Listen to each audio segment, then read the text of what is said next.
Sanibonani, welcome back to enye video. Ngiyabonga kakhulu ke for tuning in. Ungakhohlwa ukusubscribe, like video, share video as well as ukubuka nama ads. Thank you very much for uthando lwakho ne support.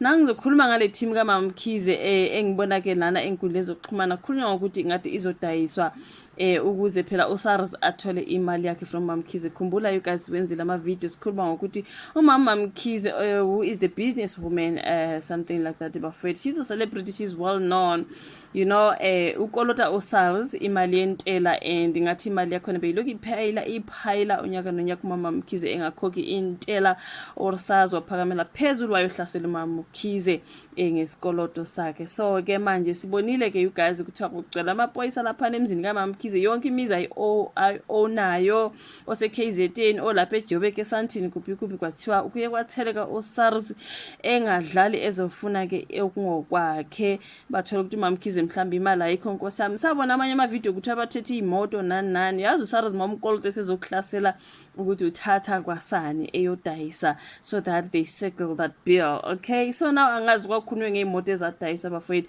noma zathatha azikadayiswa sazodayiswa. I do not know what is happening bafowethu kuleya ndawo engiworried ngakho. Ngibona kukhulunywa ngeteam kaMama Mkhize. Khumbula ke uowner i-team le okuthiwa iRoyal AM. I think AM stands for Andile Mpisane if I'm not mistaken.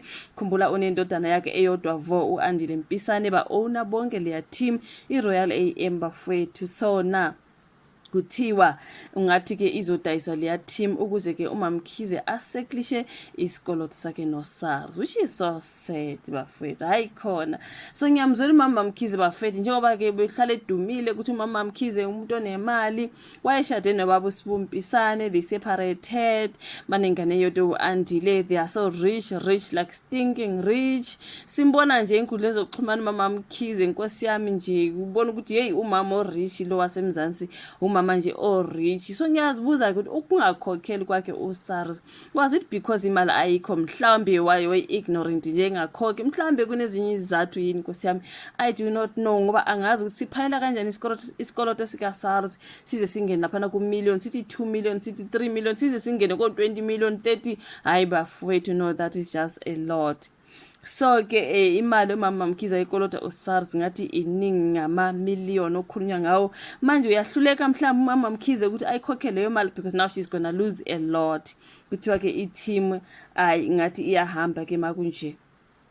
Laphana babhalile ngesilungu ngizoya kaDaily Sun ngisibonile istories everywhere, but ke lana ka so lezi bebethi bona iRoyal AM yehlulekile emzamweni wayo ke wokuvimba umqoqintela ke uSARS ukuthi adayise iqembu ukuze athole imali ayikweletwa ngabaphathi. Lokhu kusho ukuthi iqembu lizodayiswa, iyona into ebhaleke lana ka isoleze. Bese ngizobuyela back to uDaily Sun, ngibonile nakazimoja and all, but ngizozala kaDaily Sun which is easier for me. Babhalile ngodaba lokaMama Mkhize neteam yakhe bandla, ayikwazi kwakubiki. Mama Mkhize's Royal AM to be sold. Lona daba kolubhalwe everywhere, ngiyabona ke kumanje lubhalwe everywhere.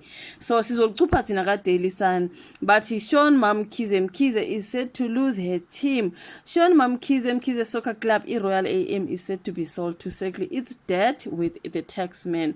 Now this follows the popular businesswoman and TV reality star's current difficulties with the South African Revenue Services. Her club, also known as Ipitli Twatla, based in Pietermaritzburg KZN, competes in the Betway Premiership.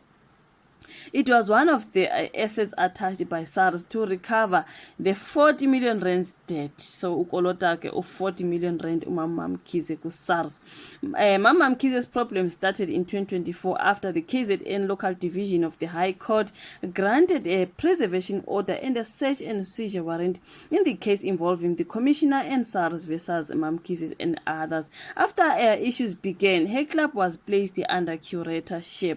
A recent court ruling has mandated that the club be sold to pay SARS. The club was unable to participate in the soccer matches, which led to the PSL suspending all its matches until further notice. It is unclear whether the buyer will be from KZN, allowing the team to remain in the province, or from another province. SARS spokesperson Uspiti Gesbego informed Daily Sun the curator is currently responsible for all actions concerning the club. SARS spokesperson uSpidi, okay, I repeated, sorry. SARS will receive its money once the team is sold. Ngathi uthi uSARS akuyena odayisayo, the curatorship does. And then uSARS ke yena uzothi sithola imali yakhe once a team is sold. It's not like uSARS ozoyidayisa, right? Now, when asked to provide the curatorship's contact details, Usibeko said he didn't have them. When the curator gets appointed by the court, they'll get a mandate to sell something from someone owing and pay someone who is owed. So, the curatorship will then be appointed maybe to take something from me, sell it, and then go and pay that person that I'm owing. So, it's not like SARS also daisa team. It is the curatorship who will then sell, and then SARS actually this is what is here. Now SARS only acts on the basis of what he gets given. The curator is independent, so SARS won't be the one selling the club. It is the curator that does what he has to do, empowered by the law. He knows as the curator about what to do to pay the creditors. Kuthi uMamkhize akatholakala ke mayidingeka ukuthi aphawule nami ngeke ningithole nje ukuthi ngiphawule ngizoliza team yami bese niyenze nizongirasela nifuna ngiphawule hayi ngeke bafethu ngiyamzwela nje mina uMamkhize bafethu she's losing her team hayi bo bafethu so Royal AM is being sold poor Mamkhize akakwazanga nkosi yami ukuthi alokho nje athole 40 million rands la kukhona abakade bengamsiza yini inkosi yami uMamkhize abangani ihlobo nje to make that 40 million rands. Yo kwazi kwanzima ke ngoMamkhize ngibona ke etrenda stories everywhere kuthiwa guys Royal AM is being sold or SARS akadlala ufuna imali zakhe uMamkhize will have to sell that team izodayiswa not ukuthi yena she will have to sell angazi kuningi bafethu kuleya ndawo ke. Thank you so much for watching le video. Ungakhohlwa ukusubscribe, like i video, share ke siphinde sibonane kwenye ezolandela. Bye bye.